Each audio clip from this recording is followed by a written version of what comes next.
Chasse feutrée, acte 3. Mais l'herbe pousse.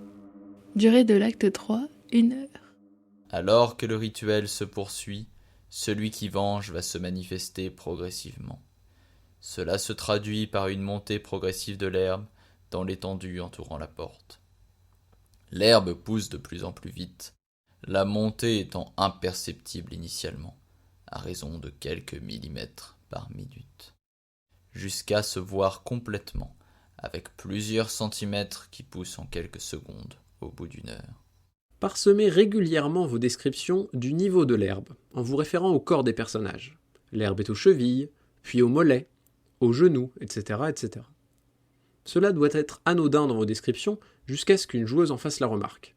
À ce moment, le personnage pourra réaliser ce qu'il se passe, mais sa raison risque d'en être ébranlée. L'herbe pousse aussi dans le petit salon, mais avec un peu de retard. Couper l'herbe est une solution trop chronophage pour être efficace, de même que tenter de la brûler. Tout feu s'éteint rapidement, ce qui démontre le côté étrange de l'herbe. Dans l'herbe qui pousse, des manifestations de celui qui venge vont apparaître par étapes.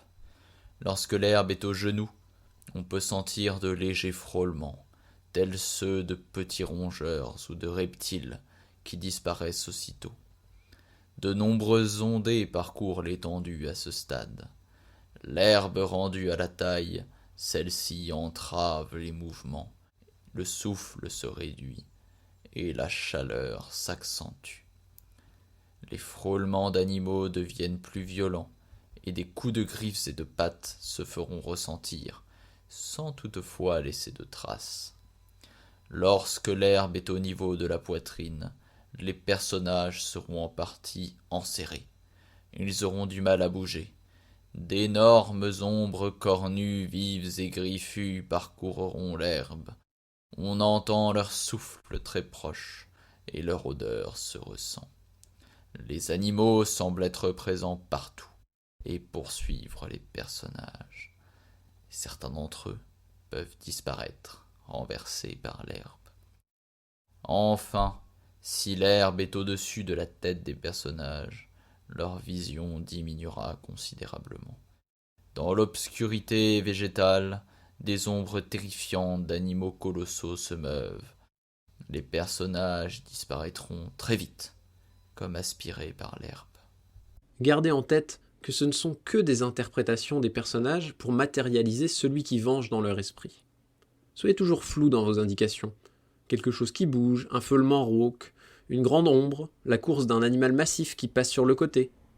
Car c'est la matérialisation de la peur de ce qui se cache dans les hautes herbes qui attaque réellement les personnages, et non un vulgaire animal. En parallèle de la montée de l'herbe, l'ancien continue son rituel, sacrifiant pour abreuver la terre de sang. Réussir à éliminer le sorcier à ce stade-là n'arrêtera pas le rituel, celui qui venge ayant commencé sa chasse dans les hautes herbes.